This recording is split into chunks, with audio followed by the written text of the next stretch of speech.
आज बात करेंगे उस ईरान की जिसने पिछले कुछ दिनों में इजराइल को अपने मिसाइली हमलों से डरा दिया है। आज हम एक बहुत दिलचस्प सवाल का जवाब ढूंढेंगे और वो ये कि क्या ईरान कभी हिंदू देश था, फिर वो मुस्लिम देश कैसे बना और इसमें सबसे बड़ा रोल किसका रहा। तो वीडियो पूरा जरूर देखना, बिल्कुल आसान भाषा में आपको पूरी कहानी सुनाएंगे। आज जिसे हम ईरान कहते हैं उसे हजारों साल पहले पारस या पर्सिया कहा जाता था। ये एक पारसी मुल्क था। भारत और ईरान के रिश्ते बहुत गहरे थे। दोनों जगह आर्य संस्कृति फैली थी। फारसी और संस्कृत दोनों भाषाओं में कई शब्द मिलते हैं। और धर्म की बात करें तो पारस के लोग भी सूर्य, अग्नि, प्रकृति और देवताओं की पूजा करते थे। उस वक्त ईरान के लोग मित्र, वरुण, इंद्र जैसे देवताओं को मानते थे, यानी हिंदू वैदिक धर्म का वहाँ अच्छा खासा असर था। फिर वहाँ एक बहुत बड़ा बदलाव आए एक धर्मगुरु और संत ज़राथुस्ट्रा, जिन्हें ज़ोरास्ट्र भी कहते हैं। उन्होंने ज़ोरास्ट्रियन धर्म शुरू किया। अब इस धर्म में एक ईश्वर अहुरा मज़दा को माना जाता था और सबसे पवित्र मानी जाती थी अग्नि। सच बोलना, अच्छे कर्म करना, ये इस धर्म की नींव थी।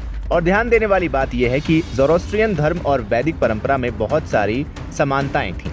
तो आप कह सकते हो ईरान उस दौर में वैदिक प्रभाव वाला, हिंदू प्रभाव वाला इलाका था। अब असली कहानी शुरू होती है सवाल से कि ईरान मुस्लिम देश कैसे बना। 7वीं सदी के आसपास अरब में इस्लाम का उदय हुआ।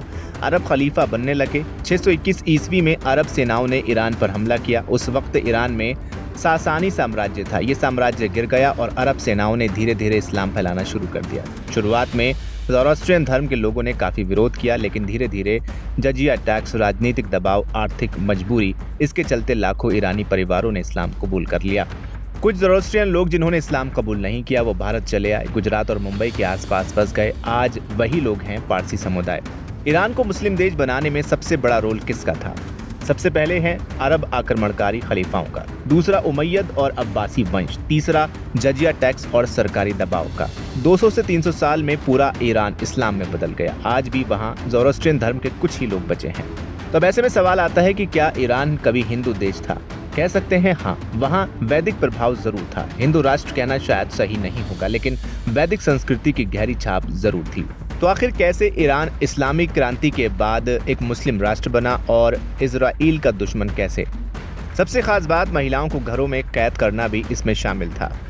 1979 तक ईरान का शासन पहलवी शाहों का था, जिन्होंने पश्चिमीकरण को अपनाया, यानी वेस्टर्नाइजेशन को अपनाया। 1960 से 70 के डेमोक्रेटिक रिफॉर्म में महिलाएं खुलकर जीवन जी रही। तब आयतुल्लाह ख़ामेनी की अगुवाई में तहरीरें और छात्रों ने आंदोलन शुरू किया। क्रांति के बाद ईरान एक बड़े इस्लामिक गणराज्य में बदल गया। महिलाओं को बुर्का और हिजाब पहनने के आदेश दिए गए। वेस्टर्न कपड़े पहनने पर गैंग्स, जेल और सजाएं मिलने लगी। कई रिपोर्ट्स बताती हैं कि महिलाओं को घरों में बंद करने जैसे ताकती आदेश लागू किए गए ताकि नैतिक मर्यादा बनी रहे। इससे महिलाओं की हिस्सा लिबाजी और सोशल आज़ादी सीमित हो गई।